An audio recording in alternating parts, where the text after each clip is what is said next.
So, a little update on Brexit.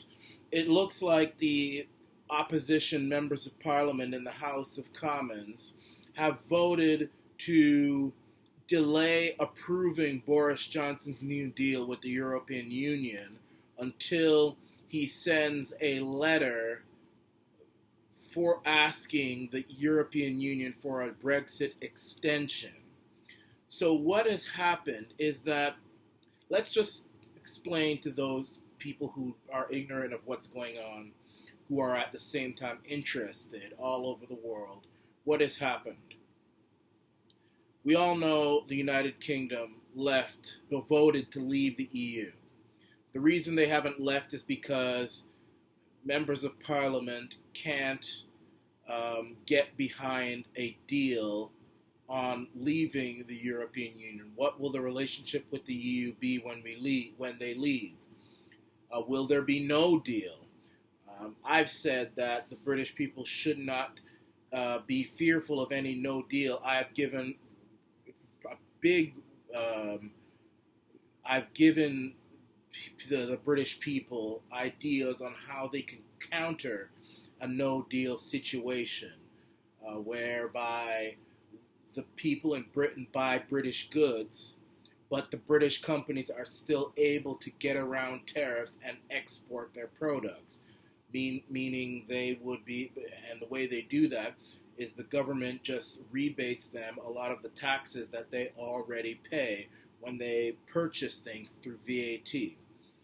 But what happened is that Boris Johnson became prime minister because Theresa May created such a very bad deal with, which would mean that the UK would leave the EU, but they would have to follow some of the rules of the EU, and this was created so that there would not be a hard border between the Republic of Ireland and Northern Ireland. Well, people in Britain said, well, they said this is unacceptable. So Theresa May's gone. Boris Johnson has a new deal, which many people are saying this is the similar thing to Theresa. Now, I've heard this from people who really don't know anything about what's going on. I've even heard this from Americans. I'm thinking, what the hell do you know? I mean, you don't know anything. I mean, I'm a Canadian, but I do admit to knowing what I'm speaking about. I mean, these people are just listening to what they hear on, Fox News or what they hear from Nigel Farage. These are people who have certain interests.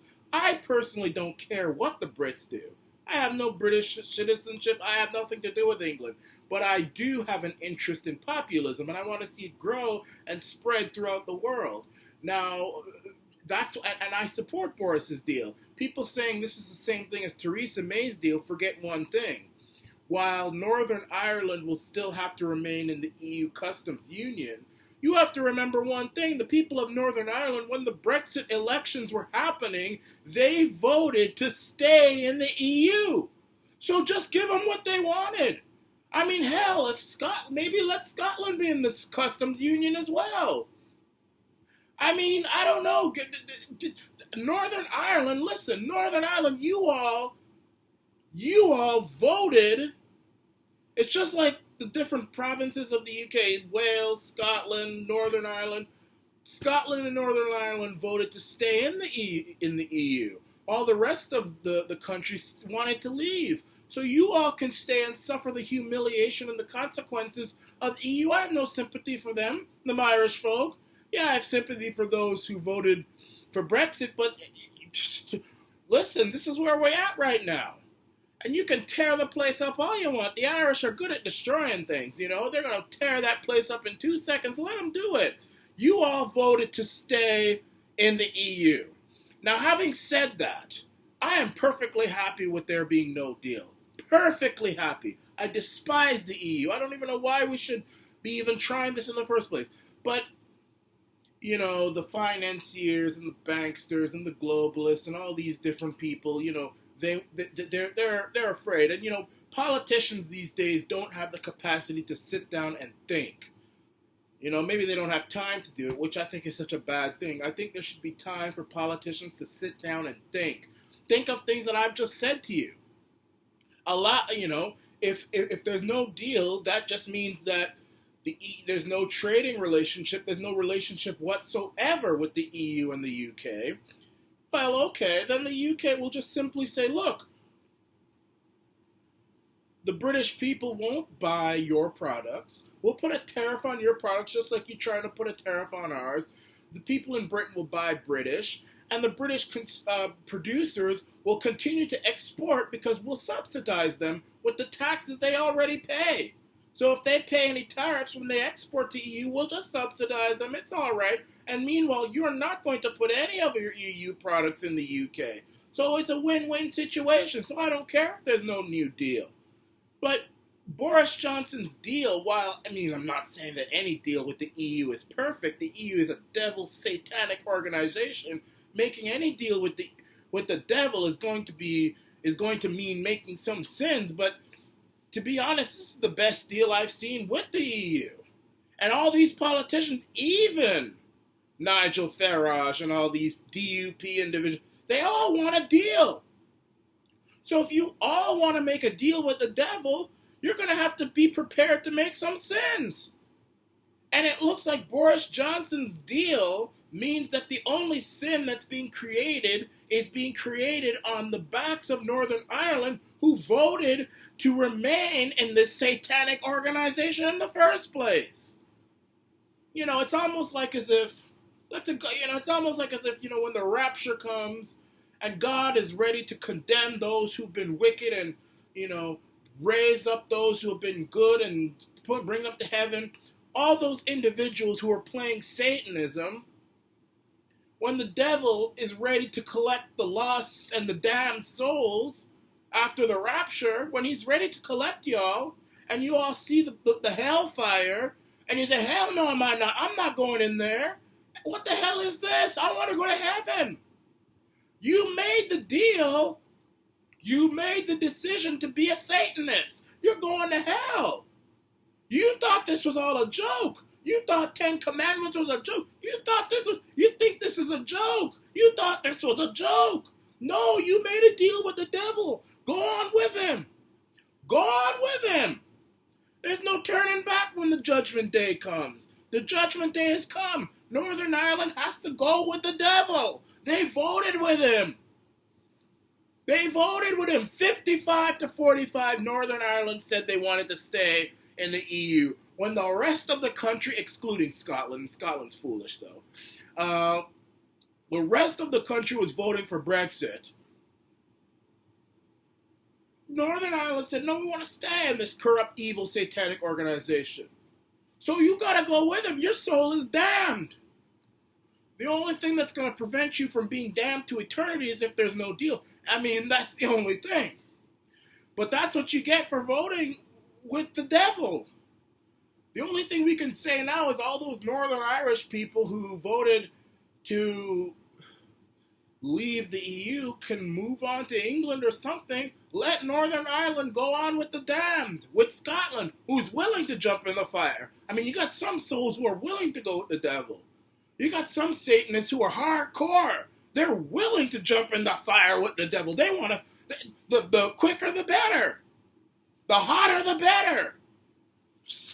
Sound like Aunt Jemima. The hotter the better. The spicier the better. Sound like someone from the Caribbean, someone who likes hot pepper, spicy pepper. When they're putting pepper on their food, I know some people, I know a family member of mine, loves pepper, loves heat. And they're always saying, the hotter the better. Put that Tabasco sauce on, the hotter the better. Bring it on. Is that the best you can do? Is that the best you can do? My taste buds have already evaporated right away. The hotter the better. Bring it on. That's what Scotland is saying. The hotter the better. Bring it on. I'm going to hell and I like it. Scotland is going to hell with the EU. They're going in with the devil. They're going to have sex with the devil. Scotland is loving it. Northern Ireland was just fooling around, you see. Northern Ireland was the teenager who wanted to be cool in high school. I'm a Satanist. I'm a rebellious. I'm a Satanist. I'm this and that. And now the judgment day has come. You ought to go with Satan. You can't go to heaven with everybody else. You can't go to heaven with England and with Wales and with with Leeds and Yorkshire and Cardiff and Swansea and Newcastle upon Tyne and Liverpool and Manchester and Bradford and Cornwall. You can't go to heaven with them. You're going to hell with Edinburgh and Glasgow and Aberdeenshire and all these different. You're going to hell. You gotta go and with Gibraltar, you're going to hell. You voted to be in the EU. You're going to the EU, and there's nothing you can do about it. But it looks like the MPs have now voted to delay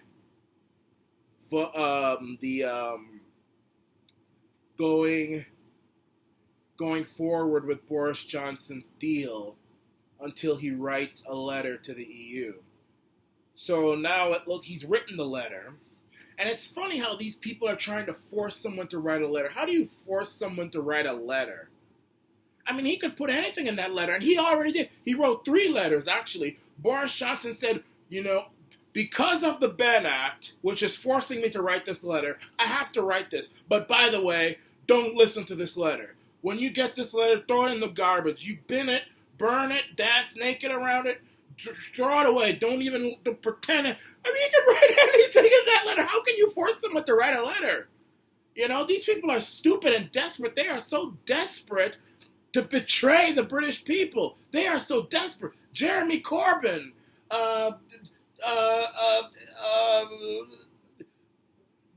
Ian Blackwood, all these different Labour people and SNP, Joe Swinson, all these people, they're so eager to betray Britain and the decision of the British people, they're willing to just make fools of themselves. How can you force Boris to write a letter? He's trolling all of you guys. I mean, everybody in the British media is saying he's been humiliated. He's trolling people. He hasn't been humiliated. He's enjoying everything of this.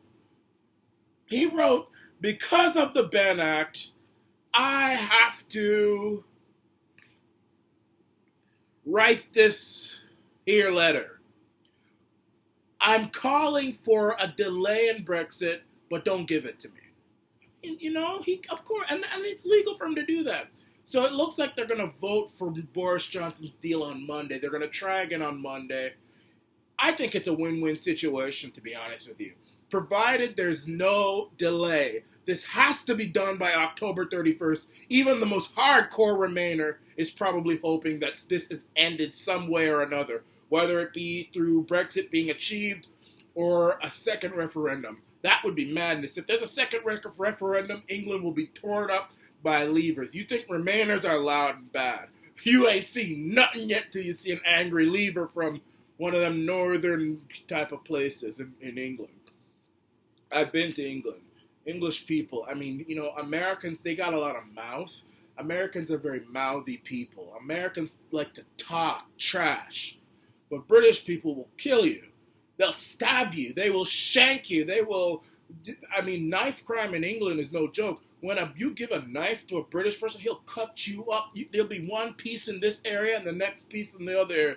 Americans just like to talk nonsense and pretend they're big and bad and ride big trucks with big wheels and all this sort of stuff. Talking about God and guns and all this stuff. The British people, they'll just straight up slash you. You don't want to mess with somebody from Liverpool who's gotten 8 beers in his system.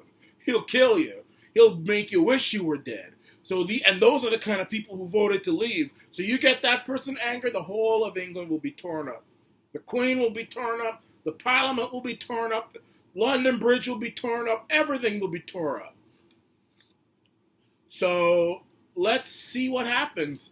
If Boris Johnson's deal goes through, that's fine. Because as I said, Northern Ireland voted to stay in the EU. And if it doesn't go through, hopefully the EU will not give an extension to the UK, and the UK leaves it no deal, and they do exactly what I've said they should do. Subsidize businesses that have to pay tariffs when they trade with the EU, and the British people buy British. This is the Arana Nation.